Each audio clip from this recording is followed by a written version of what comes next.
Shalom, selamat pagi saudaraku. Apa kabarnya? Puji Tuhan, pasti kita merasakan kebaikan Tuhan. Yang kita boleh rasakan karena kita pada pagi hari ini boleh menikmati kebaikan Tuhan. Sebelum kita melakukan kegiatan kita, aktivitas kita mau menyembah Tuhan, kita mau memuji Tuhan. Namun sebelum kita memuji Tuhan, menyembah Tuhan, marilah kita berdoa. Bapa di surga, terima kasih Tuhan Yesus. Kami mengucap syukur kepadamu buat pagi hari ini Tuhan. Kami merasakan penyertaan-Mu, kami merasakan kebaikan-Mu Tuhan. Kami merasakan perlindungan-Mu yang sungguh luar biasa bagi keluarga kami. Ya Bapa, sebelum kami melakukan kegiatan kami rindu menyenangkan hati-Mu Tuhan. Biarlah Roh Kudus-Mu selalu Tuhan menuntun kami. Terima kasih Bapa di surga. Kami rindu menyenangkan hati-Mu melalui pujian kami kepadamu. Dalam nama Yesus kami berdoa. Amin. Allah Roh Kudus, penuhi kami. Ku rindu Kau selalu dalam hidupku. Allah Roh Kudus, Allah Roh Kudus, ubah hatiku, celikanku, jamahlah ku rindu hadirat-Mu. Ku sembah kudus, kudus, kuduslah Tuhan, dan ku sanjung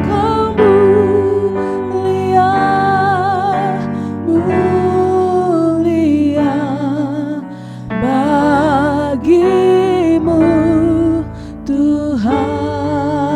Haleluya. Mari kita nyatakan supaya Tuhan boleh mencurahkan Roh Kudus-Nya agar kita terus dipenuhi. Haleluya. Allah Roh Kudus, haleluya, penuhi kami. Yesus, ku rindu Kau selalu dalam hidupku. Allah Roh Kudus, Allah Roh Kudus, ubah hatiku, celikan mata kami Tuhan, celikanku,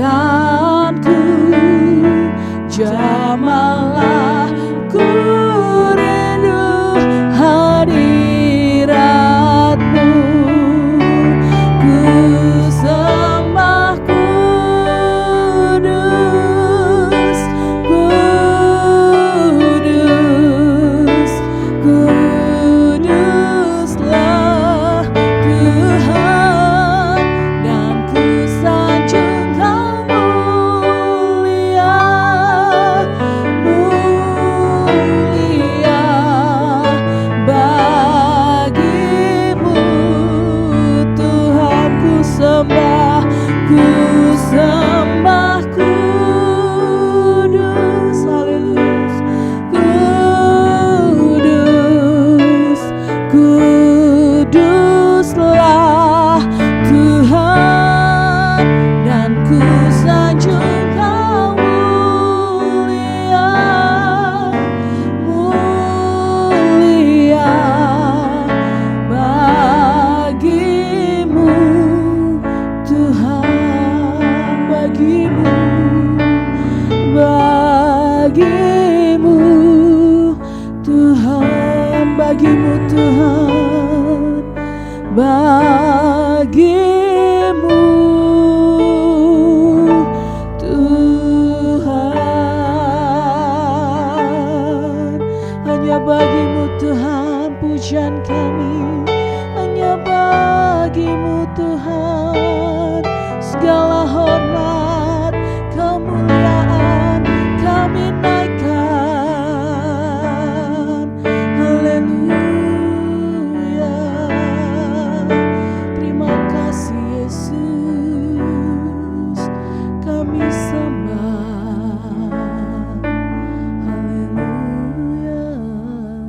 Mari kita bersatu dalam doa. Bapa dalam surga, terima kasih. Kami memuji kebesaran-Mu sebab Engkau Allah yang ajaib, Allah yang dahsyat, Allah yang luar biasa dalam hidup kami semua. Dalam waktu ini Tuhan, kami bersama-sama akan merenungkan sebagian daripada firman-Mu. Engkau lawat pembacaan kami dari awal, pertengahan sampai pada akhirnya.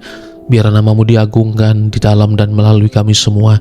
Sebelum kami beraktivitas, kami rindu Tuhan. Engkaulah yang mempengaruhi kehidupan kami. Engkaulah yang menguasai hidup kami ini, supaya kami melangkah seturut dan sesuai dengan kehendak-Mu. Terpuji nama-Mu Tuhan, kami sudah berdoa dan bersyukur. Haleluya. Amin. Bapak Ibu Saudara yang terkasih dalam nama Tuhan Yesus Kristus, saya dan Bapak Ibu Saudara pasti memiliki ada banyak kesibukan ya, baik dalam pekerjaan, pelayanan ya, kehidupan kita bersama dengan keluarga. Tentu saja ada kesibukan-kesibukan yang menguras tenaga kita, atau kita sebagai seorang pimpinan di kantor, kita mengepalai ada banyak karyawan, atau kita sedang membangun ada banyak bisnis, ada ruko, toko ya, warung misalnya, dan kita tahu itu menguras banyak sekali tenaga, pikiran kita, dan waktu kita. Bapak Ibu Saudara, kesibukan-kesibukan seperti itu tentu juga adalah hal yang memang sebuah keniscayaan. Kita bekerja dan kita berusaha, dan di dalamnya pun kita percaya bahwa ada berkat Tuhan bagi setiap kita. Ada perjumpaan-perjumpaan yang Tuhan izinkan terjadi ya kepada orang lain ya, berjumpa dengan kita, sehingga di dalamnya pun ada komunikasi, ada relasi yang kita bangun ya.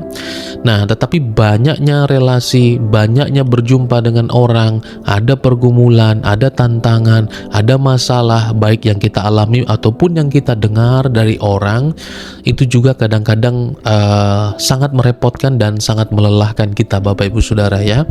Nah, oleh sebab itu bagaimana dunia ini bekerja ya, bahwa kalau kamu tidak ambil, kalau kamu tidak korup, kalau kamu tidak selewengkan, kamu tidak untung. Kalau kamu tetap jujur, kamu tidak markup anggaran misalnya, kamu tidak lobby-lobby, atau kamu tidak suap, kamu akan tetap begitu-begitu saja.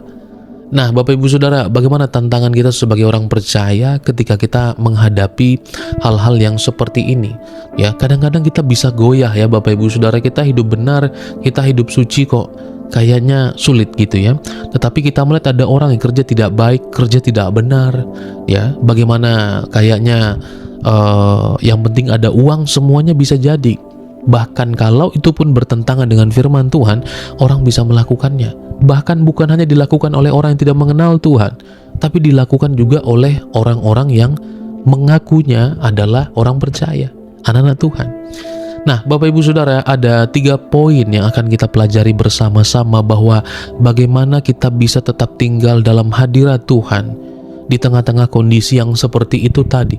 Ya, tentu teman-teman, tanpa Tuhan kita tidak bisa ya, kita pasti terpengaruh oleh dunia ini yang sebenarnya panggilan kita tidak untuk itu. Tapi kalau kita tidak hidup sungguh dalam Tuhan, pandangan kita bisa menjadi kabur. Maka 3 hal ini perlu kita perhatikan bersama-sama. Yang pertama adalah menjaga hati untuk tetap melekat pada Tuhan sebagai prioritas utama. Kesibukan kita ya, nah itu seringkali menggeser posisi Tuhan dari pusat kehidupan kita. Namun firman Tuhan berkata dalam Yohanes 15 ayat yang kelima, mengingatkan kepada kita semua, Akulah pokok anggur dan kamulah ranting-rantingnya. Barang siapa tinggal di dalam aku dan aku ada di dalam dia, ia berbuah banyak. Sebab di luar aku kamu tidak dapat berbuat apa-apa. Di luar Kristus kita do nothing. Kita tidak bisa melakukan itu semua. Kita tidak bisa menghadapi tantangan kita dengan benar. Kita tidak bisa menghadapi persoalan kita dengan benar. Karena bisa saja kita menghadapi persoalan kita, tapi caranya tidak benar. Tapi yang Tuhan mau adalah di dalam Kristus kita mampu untuk menaklukkan, mengalahkan, dan dapat berbuat sesuatu. Dan kita pasti akan keluar menjadi pemenang. Oleh sebab itu Bapak Ibu Saudara, bahwa secanggih apapun keahlian kita ya, sekuat apapun pengaruh kita hanyalah ranting. Orang penting yang bijak adalah mereka yang sadar bahwa pokok anggur atau Tuhan Yesus itu sendiri, mereka harus mengandalkan Tuhan Yesus. Kita harus menyadari bahwa kita adalah ranting dan pengandalan kita sepenuhnya itu hanya pada Tuhan Yesus Kristus. Maka sediakan waktu teduh yang tidak bisa sanggup boleh mengganti waktu itu ya, untuk kita punya waktu yang konsisten dan komitmen kepada Tuhan untuk itu ya. Nah, supaya kita tetap ada di dalam hadirat Tuhan, sebab engkau ranting. Engkau tidak dapat berbuat apa-apa kalau engkau tidak terhubung ya kepada pokoknya. Yang kedua, mempraktekkan kerendahan hati. Bapak Ibu Saudara, bahwa hadirat Tuhan menjauh dari keangkuhan. Kalau kita ada dalam hadirat Tuhan, keangkuhan itu jauh ya. Dan hadirat Tuhan itu anti kepada keangkuhan ya. Maka firman Tuhan berkata, Allah menentang orang-orang yang congkak, tetapi mengasihi orang-orang yang rendah hati. Yakobus 4 ayat yang ke-6. Nah, ketika seseorang menjadi penting, maka pujian manusia ya akan datang bertubi-tubi. Nah, jika kita tidak hati-hati, maka kita bisa mulai mencuri hadirat Tuhan tuh. Ya, kalau kita mendapatkan pujian dari orang kadang ya, atau kita mendapatkan sesuatu yang kita sangat dihargai, kita dielu-elukan ya. Nah, maka hati-hati Bapak Ibu Saudara, jangan sampai di sana ada hal yang mencuri kemuliaan Tuhan. Bagus main musiknya ya, kamu hebat, kamu pinter ya, kamu ini, oh iya dong, saya begini-begini ya. Tapi kita tidak menyerahkan kemuliaan itu kepada Tuhan, dan ada keangkuhan mulai terjadi di sana. Maka Bapak Ibu Saudara, tetaplah memiliki hati seorang hamba. Ingatlah selalu bahwa dalam semua posisi, kecerdasan dan pintu kesempatan yang terbuka ya dalam hidup adalah anugerahnya. Maka orang yang rendah hati akan selalu merasa butuh Tuhan, dan kesadaran akan kebutuhan inilah yang membuat kita tetap setia. Yang terakhir, membangun akuntabilitas dan komunitas rohani. Ini sebagai perisai penjaga ya. Banyak orang penting itu jatuh karena merasa ketika dia berada di puncak ya. Orang kalau di bawah tuh kalau jatuh juga tidak sakit. Tapi kalau orang sudah ada di puncak Bapak Ibu Saudara dan dia jatuh tuh biasanya hancur lebur itu. Ya, biasa sakit sekali itu. Ya kan? Amsal 27 ayat 17 berkata, ya, besi menajamkan besi dan orang menajamkan sesamanya. Ya. Nah, jangan menjadi serigala sendirian itu. Ya. Nah, milikilah mentor rohani atau pasangan atau sahabat seiman yang dewasa, yang memberi izin penuh. Ya, kita beri dia izin penuh untuk menegur, mengintrospeksi, mengevaluasi diri kita ketika kita sudah mulai melenceng. Ya. Nah, maka waktu kita malas beribadah, kita jauh daripada Tuhan, sudah tidak mau melayani, kita tidak lagi mengasihi Tuhan sepenuhnya, ada orang-orang yang betul-betul mengingatkan kita untuk itu. Ya, untuk kembali kepada panggilan kita, untuk melihat kembali bahwa kamu tuh ranting. Kamu harus terhubung kepada pokoknya.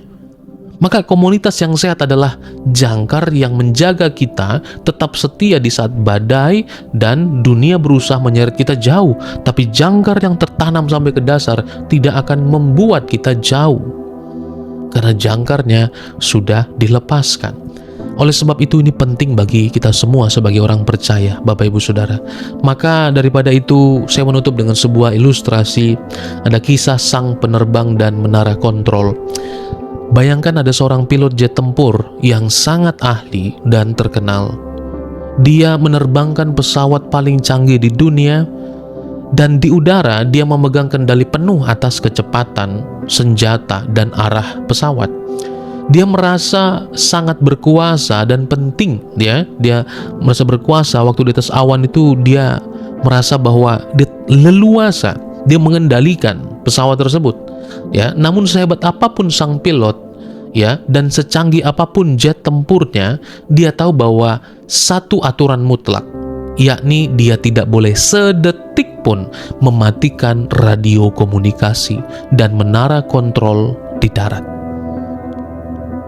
Menara kontrol melihat apa yang tidak bisa dilihat oleh pilot. Cuaca buruk di depan, ada radar musuh misalnya, ada gangguan teknis yang tidak disadari. Ya.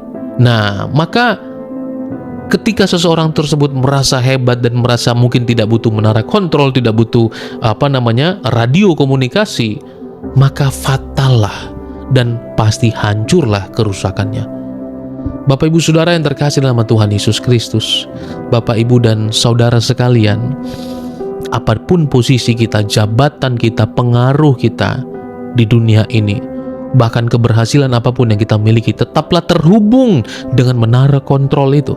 Tetaplah terhubung dengan Allah sebagai tempat kita berkomunikasi, karena Tuhan Allah mengetahui apa yang baik bagi kita. Maka engkau harus tetap terhubung kepada Dia. Jangan pernah matikan radio komunikasi kita.